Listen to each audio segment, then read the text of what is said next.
क्या आपने कभी समंदर को उबलते हुए देखा है? क्या एक महिला की 25 साल पुरानी कॉमिक बुक सच में हमारी तबाही की तारीख बता रही है? और क्या जुलाई 2025 में एक सुनामी 2011 से भी ज्यादा खतरनाक हमारा इंतजार कर रही है? अगर ये सब अफवाह नहीं है तो हमें तैयार रहना चाहिए। नमस्कार, मैं हूं सिद्धार्थ प्रकाश। दुनिया पहले ही 2025 के शुरुआती 4 महीनों में एक के बाद एक तबाही झेल चुकी है। लॉस एंजलिस की भीषण वाइल्ड फायर हो या थाईलैंड और म्यांमार के बीच आया जानलेवा भूकंप, इन सब ने सैकड़ों जानें ली हैं और करोड़ों का नुकसान कर दिया है। और अब डराने वाली एक और भविष्यवाणी सामने आई है, जापान की बाबा वेंगा की तरफ से। जी हां, आपने सही सुना। जापान की एक महिला, जिसे लोग जापानी बाबा वेंगा कहने लगे हैं, उन्होंने जुलाई 2025 के लिए एक ऐसी सुनामी की भविष्यवाणी की है जो सब कुछ निगल सकती है। तो आइए इस रहस्यमयी महिला के बारे में जानते हैं, उनकी पुरानी भविष्यवाणियां, और ये जानने की कोशिश करते हैं कि क्या वाकई जुलाई में कुछ बहुत बड़ा होने वाला है। जापान की ये बाबा वेंगा असल में एक मैंगा आर्टिस्ट और क्लेयरवॉयंट है, जिनका नाम है रियो तात्सुकी। वो भविष्य की झलकियां देखती हैं और उन्हें कॉमिक बुक्स यानी मैंगा के जरिए सामने लाती हैं। उनकी सबसे मशहूर बुक है द फ्यूचर आई सॉ, यानी वो भविष्य जो मैंने देखा।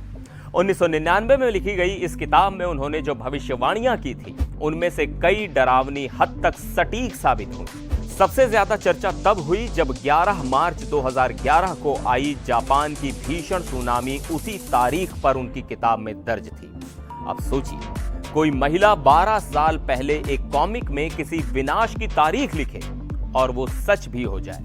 अब रियो तात्सुकी ने जुलाई 2025 को लेकर जो भविष्यवाणी की है, वो सच में रोंगटे खड़े कर देती है। उनके मुताबिक जापान के दक्षिण में समुद्र उबलने लगेगा, वहां से बड़े बड़े बबल्स निकलेंगे और फिर एक विशाल सुनामी उठेगी। ये सुनामी सिर्फ जापान तक सीमित नहीं रहेगी। फिलीपींस, इंडोनेशिया, ताइवान और नॉर्दर्न मारियाना आइलैंड्स भी इसकी चपेट में होंगे।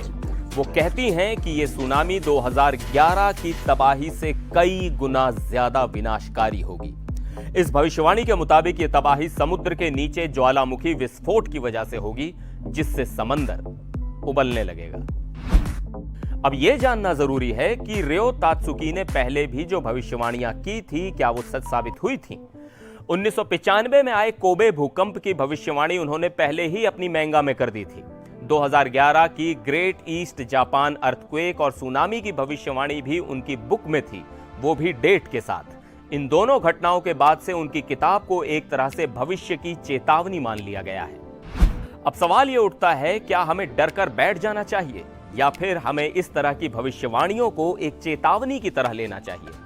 सोशल मीडिया पर इस समय यह खबर तेजी से वायरल हो रही है। लोगों में डर भी है और कंफ्यूजन भी, लेकिन अगर हम इतिहास से कुछ सीखें तो शायद हमें इसे हल्के में नहीं लेना चाहिए, क्योंकि अगर पहले की 2 भविष्यवाणियां सही साबित हो चुकी हैं, तो हो सकता है कि जुलाई 2025 भी एक असली चेतावनी बनकर सामने आए।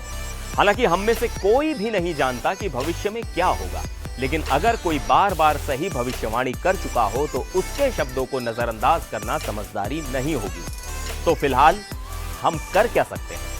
अवेयरनेस, प्रिपेयर्डनेस और सबसे जरूरी विज्ञान और सिस्टम पर भरोसा रखें। लेकिन एक बात तो पक्की है, जुलाई 2025 अब सिर्फ एक तारीख ही नहीं रही, अब ये एक डर है, एक सवाल है और कौन जाने, शायद एक सच्चाई भी।